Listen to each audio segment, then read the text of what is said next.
पहले हम शफकत साहब से बात करते हैं कि असाइलम के जो इधर लोग आते हैं उनको क्या प्रॉब्लम पेश आ सकते हैं। जी, असाइलम मैं जो भी बात करूंगा मैं उसको आसान लफ्जों में बात करूंगा ताकि जो टर्म्स यूज करेंगे हम उसको बहुत आसान करेंगे ताकि लोगों को समझ आ जाए। असाइलम का मतलब होता है कि जो बंदा असाइलम अप्लाई करता है उसको अपने मुल्क में प्रॉब्लम है, उसको वहां पे उसकी जान को, उसकी सेहत को खतरा है, वो अपने मुल्क में रह नहीं सकता, उसको किसी प्राइवेट बंदे से खतरा है, उसको किसी एजेंसी से खतरा है, किसी गवर्नमेंट के इदारे से खतरा है, किसी मजहबी जमात से खतरा है, किसी सियासी जमात से खतरा है, किसी खानदान से खतरा है।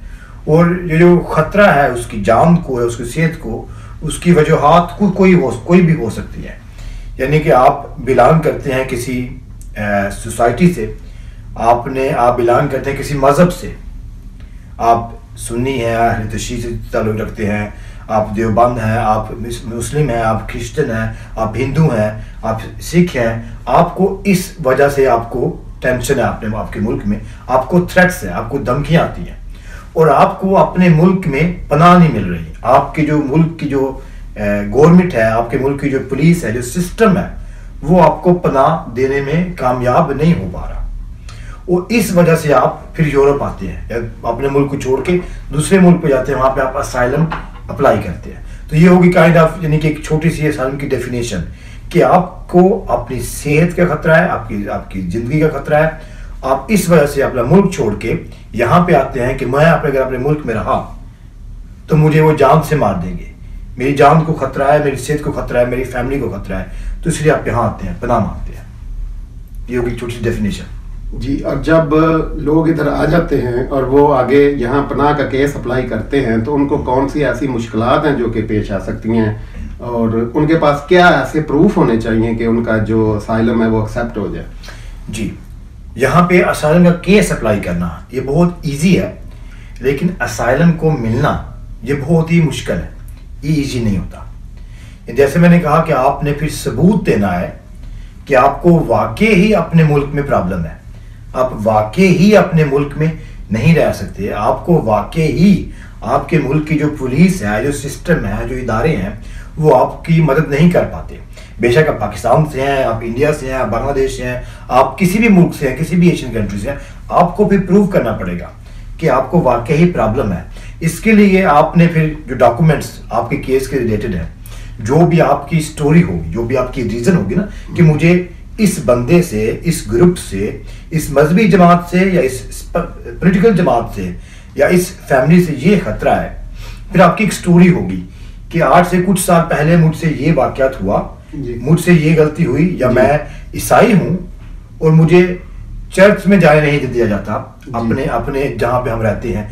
जो मुस्लिम लोग हैं या जो दूसरे लोग हैं वो हमें चर्च में जाने नहीं देते फॉर एग्जाम्पल जी, और या फिर उन्होंने हमारे चर्च को आग लगा दी और मैं एक्टिव था और इसलिए जो वहाँ के लोग हैं वो मुझे क्या कहते हैं, मुझे जान से मारना चाहते हैं। फिर ये आपकी रीजन बन गई असाइलम की। फिर आपने उसकी आपकी स्टोरी होगी, उसके लिए आपको डॉक्यूमेंट दिखाने पड़ेंगे कि वाकई जो आप बता रहे हैं ये आपके साथ हुआ है या नहीं हुआ, ये कब हुआ, कैसे हुआ, किसने किया, किन बंदों ने किया, उनका नाम क्या है, उनकी एज कितनी है, वो कहाँ रहते हैं, वो क्या करते हैं। और आपने पुलिस के पास गए, आपने रिपोर्ट कराई, कौन से पुलिस स्टेशन में गए, कब रिपोर्ट कराई, किससे बात की, पुलिस रिपोर्ट की कॉपी है या नहीं हुई। अगर आपको पुलिस के उस स्टेशन से हेल्प नहीं मिली तो फिर आप आगे आपने क्या किया, आप किसी गवर्नमेंट की किसी और इदारे के पास गए, वहां से आपने हेल्प ली या नहीं ली। यानी कि आपको प्रॉपर प्रिपेयर होके जाना पड़ेगा कि this has happened to me and these are the reasons, और मैंने ये मदद मांगी, ये मेरे पास डॉक्यूमेंट्स हैं, मैं पुलिस में गया, मैं दूसरे इदारों में गया और मुझे हेल्प नहीं मिली। तो लोगों के पास नॉर्मली एक तो प्रॉपर वो एक्सप्लेन नहीं कर पाते कि उनके साथ एग्जैक्टली क्या हुआ, वो तैयारी करके नहीं जाते, उन्हें अपनी जो भी उनकी रीजन होती है उन पे काम नहीं, उनको यानी कि डिटेल में उनको याद नहीं होती कब हुआ, कैसे हुआ, डेट कहाँ पे हुई, किस सिटी में हुई, किस विलेज में हुई, किस मोहल्ले में हुई, कौन लोग थे। एक लोगों के पास सबके डिटेल पास ये चीज़ें नहीं होती, दूसरे लोगों के पास कोई डॉक्यूमेंटेशन नहीं, उनके पास प्रिपेयर नहीं होती कि ये पुलिस रिपोर्ट है यार, ये डॉक्यूमेंट्स हैं मेरे से सपोर्ट करती हैं चीज़ें। तो पहले भी हमारी इस सिलसिले में बात हुई थी, तो आपने फरमाया था कि अगर एक बंदा है जो कि वेल नोन नहीं है पाकिस्तान में, तो उसके लिए यहाँ कितना आसान है। और एक बंदा पाकिस्तान में बहुत मशहूर सोशल मीडिया पे है और अखबारात न्यूज़पेपर पे है, रिलीजियस फिगर है या कोई पॉलिटिकल फिगर है या कोई कारोबारी शख्सियत है, तो उसके लिए असाइलम लेना कितना आसान है। और एक आम बंदा जिसको कोई नहीं जानता, उसको भी जान को खतरा है, उसके लिए कितना आसान है?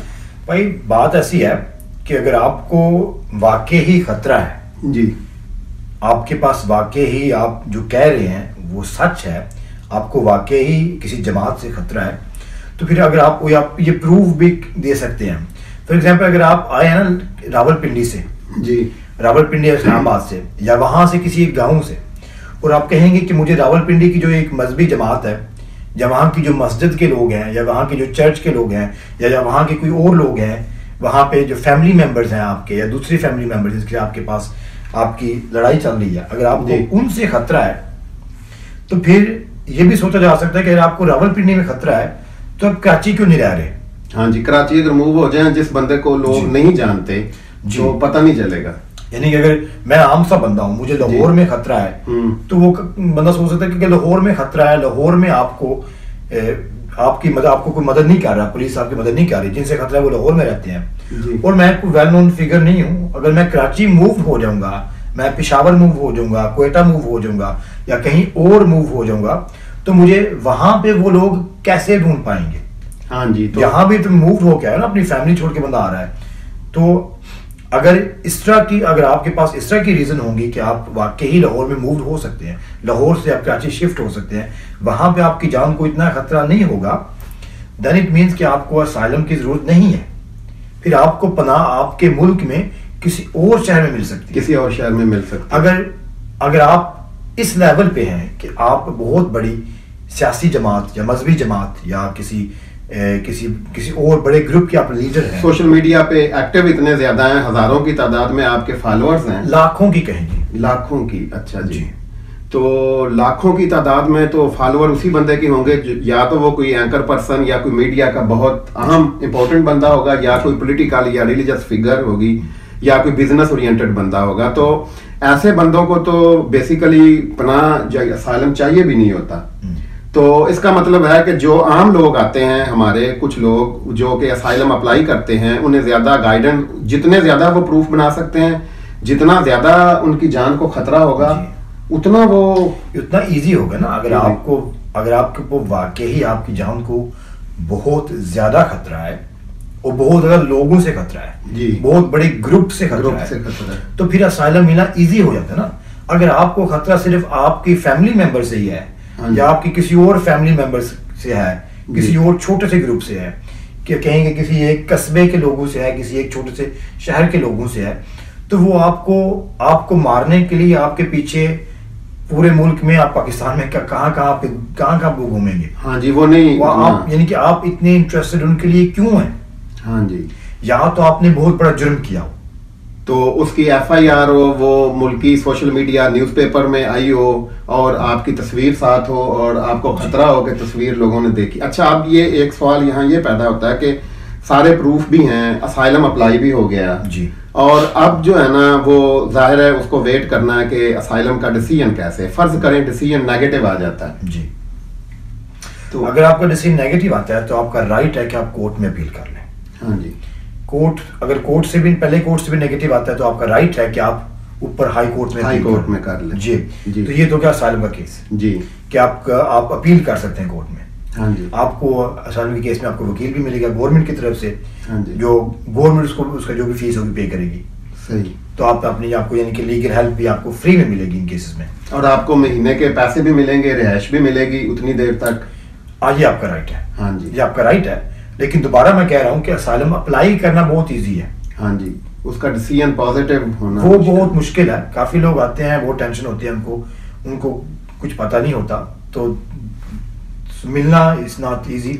यानी कि जो लोग अप्लाई करते हैं, सिवाय उन मुल्कों के लोग जिनमें जंग जा रही है, फॉर एग्जांपल आजकल सीरिया है, इराक है जी, तो इराक से भी लोगों को आजकल असाइलम नहीं मिल रहा। हाँ जी। तो सिवाय उन मुल्कों के जहाँ पे जंग जारी है, बाकी मुल्कों के जो लोग हैं उनको मैक्सिमम 10-20% लोग हैं जिनको असाइलम अप्रूव्ड होती है। अप्रूव्ड बाकी 70-80-90% लोगों को असाइलम नहीं मिलती। नहीं मिलती। अच्छा, अब उसने असाइलम रिजेक्ट हो गया, फर्ज करें, अगर तो एक्सेप्ट होता है तो फिर तो जाहिर है नेशनैलिटी मिल जाएगी, सारे राइट्स मिल जाएंगे, एक टेम्परेरी वीजा मिलेगा, उसके बाद अगर वो जी ऐसा होता है कि अगर जब असाइलम आपका अप्रूव्ड होता है ना जी, तो पहले आपको एक टेम्परेरी वीजा मिलेगा। सही।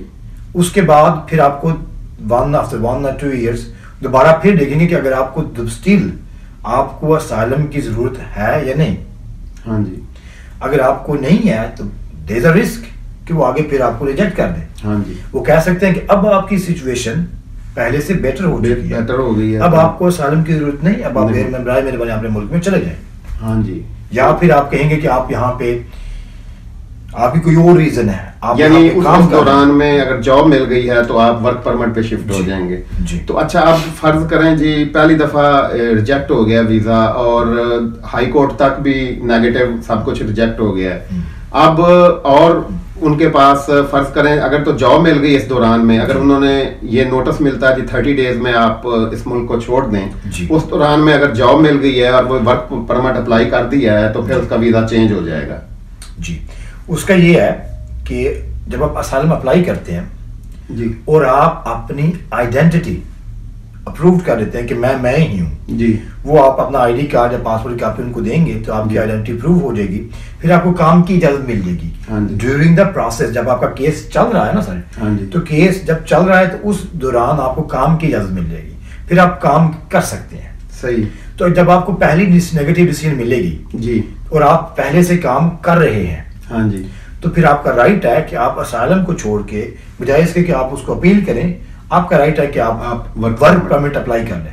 हाँ। उसके लिए डिमांड ये है कि नंबर 1 कि आप पिछले 4 महीनों से काम कर रहे हो। अच्छा जी। अगर मैंने वर्क परमिट आज अप्लाई करना है हाँ जी, तो आज से पिछले 4 महीने मैंने काम किया हुआ हो, जी जो सैलरीज हैं वो लेबर यूनियन की डिमांड्स के अंडर हो जी, और आपके पास 4 इंश्योरेंसेस होनी चाहिए। हाँ जी, health insurance, sick insurance, health, life, pension and security insurance. Security, ये 4 इंश्योरेंस आपके पास होने चाहिए। ये एम्प्लॉयर देगा, लेकिन मेक श्योर करना है कि आया एम्प्लॉयर के पास वो 4 इंश्योरेंस हैं या नहीं है। जी सर, ये आपको देखनी पड़ेगी जी। अगर आपको पहली डिसीजन के बाद आपके अपने ये डिमांड फुलफिल नहीं होती, आप अगली अपील में चले जाएं, तो कोशिश करें कि उस दौरान आपको वो जो असाइलम जो इंश्योरेंस मिस हो गई हैं वो दोबारा एम्प्लॉयर ले ले, या बिल्कुल या काम के अगर आपके 4 महीने पूरे नहीं हुए, हाँ जी, ऑल दीज डिमांड्स आप फुलफिल कर सकते हैं। अच्छा जी, अगर उसको जॉब भी नहीं मिली और या जॉब ऐसी है कि उस पर वर्क परमिट अप्लाई नहीं, टर्म्स कंडीशन उसकी फुलफिल नहीं हो रही जी, तो उसकी हाई कोर्ट से अपील भी खत्म हो गई है जी, अब वो मुल्क छोड़ के नहीं जाना चाहता जी, तो फिर फर्ज करें जी वो कहीं जॉब कर रहा है या कहीं रिलेटिव्स के पास है, वो अब नहीं जाना चाहता, तो वो अब कितने अरसे बाद दोबारा वो असाइलम। जी, अगर आपके पास हाई कोर्ट की डिसीजन आ जाती है, आप वर्क परमिट अप्लाई नहीं कर पाते जी, तो फिर आप यहाँ पे इलीगल हो जाते हैं, इलीगल हो जाए जी, आपका यहाँ पे रहने का राइट भी खत्म हो जाता है, आप यहाँ नहीं रह सकते भाई लॉ, नहीं रह सकते, और आप यहाँ पे काम भी नहीं कर सकते, आपको जाना पड़ेगा जी, जाना पड़ेगा। कुछ लोग होते हैं जो वो रहते हैं नहीं जाते जी, लेकिन वो फिर काइंड ऑफ अंडरग्राउंड हो जाते हैं। हाँ जी, फिर आपका ये राइट है कि आप 4 साल बाद जब आपको आखिरी डिसीजन आती है ना, from the day you get the last decision, latest जो कोर्ट की या हाई कोर्ट की अगर आखिरी डिसीजन है, उसके आगे 4 साल के बाद फिर आप अप्लाई कर सकते हैं। फिर आप समझ लें कि 0 से अप्लाई करेंगे जी, मेरी जान को स्टिल खतरा है और देखें मैं अगर आसानी होती तो मैं यहाँ से चला जाता, तो मैं अभी तक इधर अगर हूँ तो मुझे तो फिर उसके कुछ चांसेस हैं कि वो दोबारा करें। एग्जैक्टली ऐसा ही है, ऐसा ही है। अच्छा, इस दौरान जब वो उसका केस चल रहा है वो शादी भी कर सकता है, वो वर्क परमिट की तरफ जा सकता है, वो बिजनेस कर सकता है, यानी 3, और वो पढ़ाई की तरफ भी जा सकता है। नहीं, इस दौरान जब आपका असाइलम का केस रिजेक्ट हो जाता है, नहीं, असाइलम का केस जब चल रहा है जी, उस दौरान में अगर वो यूनिवर्सिटी में एडमिशन लेता है उसकी फीस माफ होती है? नहीं, ऐसा है कि जब आप असाइलम का केस आपका चल रहा होता है ना जी, आपके पास कोई रेजिडेंट परमिट यहाँ पे नहीं होती, आपको सिर्फ यहाँ पे रहने की और काम करने की इजाजत मिलती है, लेकिन आपके पास कोई परमिट नहीं होती, तो आपके पास आपके वो हुकूक नहीं होते एग्जैक्टली सेम जो हमारे पास हैं, जो जिनके पास सिटीजनशिप है या जिनके पास वर्क परमिट है। जी जी। आप सिर्फ यहाँ पे लीगल रह रहे हैं क्योंकि आपका केस चल रहा है। सही। तो आप बिजनेस भी कर सकते हैं, आप ऑफ कोर्स कर सकते हैं, आप क्या कहते हैं काम भी कर सकते हैं। स्टडी के लिए ये होगा कि आपको स्टडी वीजा में कन्वर्ट नहीं कर सकते, उसमें नहीं कन्वर्ट कर सकते, लेकिन ना ही बिजनेस वीजा में कन्वर्ट कर सकते, उसमें भी नहीं कर सकते। और आप शादी कर सकते हैं। शादी तो आप अगर शादी आपकी सारी ग्राउंड प्रिपेयर है, आप किसी के साथ शादी करना चाहते हैं और आपको पता है कि आपका अगर वो वीजा रिजेक्ट हो रहा है या हो भी रहा है या नहीं हो रहा, लेकिन अगर आप मूव करना चाहते हैं तो आप उस दौरान फाइनल 30 डेज में मुल्क छोड़ने वाली आखिरी डेट से पहले पहले अगर आप शादी रजिस्टर करवा लें तो आपका केस शिफ्ट हो जाएगा। नो, मैं एक्सप्लेन कर दूं डिटेल में जी कि कुछ लोगों को मिसअंडरस्टैंडिंग्स होती हैं। अगर आप असाइलम के केस को यहाँ पे बैठे किसी और टाइप में कन्वर्ट करना चाहते हैं ना जी, तो वो सिर्फ 2 टाइप्स हैं। 2 है, ठीक है जी। जी जी। नंबर 1 वर्क परमिट जी, उसके भी डिमांड्स हैं, कंडीशंस हैं, अगर वो फुलफिल्ड हों तो तब आप कन्वर्ट कर सकते हैं। नंबर 1, अगर आप शादी करना चाहेंगे और शादी में कन्वर्ट करना चाहेंगे तो शादी आपकी उससे हो जिसके पास जो यूरोपियन यूनियन का सिटीजन हो, स्वीडिश सिटीजन ना हो, हाँ जी, या बगैर आउट ऑफ यूरोपियन यूनियन ना हो, यूरोपीय यूनियन के अंदर हो जी, जो कि 27-28 कंट्रीज हैं, और स्वीडन का वो शहरी ना हो। नहीं, अगर आप शादी करते हैं किसी के पास जिसके पास स्वीडिश पासपोर्ट है जी, तो फिर आपको वापस अपने मुल्क जाके वहां से अप्लाई करना पड़ेगा, डिपोर्ट होना पड़ेगा, और वहां आप फैसले का डिसीजन का वेट करेंगे। अगर आपको मिलती है रेजिडेंट परमिट फिर आप आ सकते हैं। अच्छा जी। Same goes with business. अगर आप अपना बिजनेस खोलना चाहते हैं और बिजनेस का वीजा कन्वर्ट करना चाहते हैं असाइलम से, हाँ जी, उसका रूल भी यही है कि आपको अपने मुल्क जाके वहां से अप्लाई करना पड़ेगा और वहां आप इस फैसले का वेट करेंगे और फिर आप वापस आएंगे। लेकिन जो वर्क परमिट है उसमें नहीं जाना पड़ेगा। वर्क परमिट में आप यहाँ से अप्लाई कर सकते हैं। हाँ जी, चलें ये। अगर आप शादी करेंगे या आपका रिश्ता हो जाता है किसी के साथ जो यूरोपियन यूनियन के सिटीजन है, जी जी, स्वीडन के नहीं जी, और वो बंदा यहाँ पे रह रहा है, हाँ जी, तो फिर आप यहाँ से अप्लाई कर सकते हैं, फिर यहाँ पे फिर आपको जाना नहीं पड़ता। अच्छा जी, ये 2 कंडीशंस। हाँ जी। अब असाइलम पे हमने काफी अच्छी जो है ना वो बात कर ली। मैं बस असाइलम को ना अगर इसको 2-3 चीजें और मैं लोगों को बता दूं कि जो लोग नॉर्मली मिस्टेक्स करते हैं जी। जब आप असाइलम अप्लाई करना चाहते हैं स्वीडन में तो 2-3 चीजें जरूर ध्यान में रख लीजिएगा कि असाइलम आप स्वीडन में तब अप्लाई कर सकते हैं कि अगर आपके पास फॉर एग्जांपल अगर आप वीजा लेके आए हुए हैं ट्रैवलिंग वीजा जी, जिसको कहते हैं सैर का वीजा, विजिट वीजा। अगर आप किसी और मुल्क का वीजा लेके आए हुए हैं, फॉर एग्जांपल स्पेन का या पोर्टुगाल का या इटली का या फ्रांस का वीजा आपको किसी और यूरोपियन यूनियन का मिला हुआ है, शेंगन कंट्रीज का, लेकिन आप सीधा आ रहे हैं पाकिस्तान से या इंडिया से यहाँ स्वीडन में आ रहे हैं, तो रूल्स ये हैं यूरोपियन यूनियन के जो डबलिन रूल्स हैं उसके मुताबिक आप फिर स्वीडन में असाइलम अप्लाई नहीं कर सकते। यानी जिस कंट्री का वीजा आपको मिला है उस कंट्री में जाएं और वहां असाइलम से जाएं, क्योंकि जब आप असाइलम अप्लाई करने जाएंगे तो वो आपके फिंगरप्रिंट्स लेंगे। हाँ जी, जब आपके वो फिंगरप्रिंट्स लेंगे फिर उनको पता चलेगा कि यार आप तो इटली का या फ्रांस का या किसी और मुल्क का वीजा लेके आए हुए हैं, विजिट वीजा। हाँ जी, तो वो रिजेक्ट हो गया। फिर आपको असाइलम यहाँ करके रजिस्टर ही नहीं होगा, उसके लिए फिर आपको वापस इटली भेज देंगे या जो उस मुल्क में भेज देंगे जहाँ पे आप वीजा लेके आए। ये हो गया नंबर 1। नंबर 2, कुछ लोग बगैर वीजे के आते हैं बॉर्डर क्रॉस करके। जी जी। तो अगर उनके रास्ते में स्वीडन आने तक रास्ते में कहीं आपको पुलिस पकड़ लेती है, आपके फिंगरप्रिंट्स कहीं आ जाते हैं, आप कहीं रजिस्टर हो जाते हैं। फॉर एग्जांपल आप ग्रीस आते हैं जी, रास्ते पहला जो यूरोपियन कंट्री ग्रीस आते हैं, तो ग्रीस में आपके फिंगरप्रिंट्स आ जाते हैं कि किसी तरीके से पुलिस के पास, आप पकड़े जाते हैं और वहां से फिर आप सीधे आ जाते हैं जी। तो फिर इस सिचुएशन में भी आपको वापस ग्रीस भेज देंगे, उस कंट्री में भेज देंगे जहां आपने पहले लैंड किया, वो जो फर्स्ट पॉइंट ऑफ एंट्री है जी सर, वहां से आपने असाइलम अप्लाई करना। अगर आप किसी तरीके से बच के स्वीडन आ गए हैं और फिर आप यहाँ पे आपने कहीं भी फिंगरप्रिंट्स नहीं दिए तो फिर आप जो है ना वो स्वीडन से असाइलम अप्लाई करेंगे। बिल्कुल, हाँ जी। तो ये चीज़ें अब असाइलम के लिहाज से सारी कवर हो गई। कुछ लोग जो बॉर्डर क्रॉस करते हैं वो भी जहाँ वो फर्स्ट पॉइंट ऑफ एंट्री है वहाँ पे वो आके अपने फिंगरप्रिंट अगर उन्होंने दे दिए तो असाइलम वहाँ से अप्लाई होगा। तो और असाइलम अगर अप्लाई होगा तो उस दौरान सिर्फ शादी बंदा कर सकता है या वो वर्क परमिट पे जा सकता है। शादी अगर वो बंदा करेगा तो वो यूरोपीय यूनियन के किसी पासपोर्ट होल्डर लड़की या लड़के से करेगा तो फिर यहाँ रजिस्टर्ड होगी। अगर स्वीडिश के पासपोर्ट होल्डर से करेगा तो वो एक दफा अपने मुल्क जाएगा और वहां जाके डिसीजन का वेट करेगा। तो जो वर्क परमिट है उस पे यहीं से ही अप्लाई हो जाएगा और उसकी टर्म्स कंडीशन है कि 4 किस्म की इंश्योरेंस हैं वो जो एम्प्लॉयर के पास होनी चाहिए और एक फिक्स अमाउंट की सैलरी है जो कि प्रोफेशन टू प्रोफेशन वेरी करती है, वो हम आगे जाके उस पर डिस्कस करते हैं।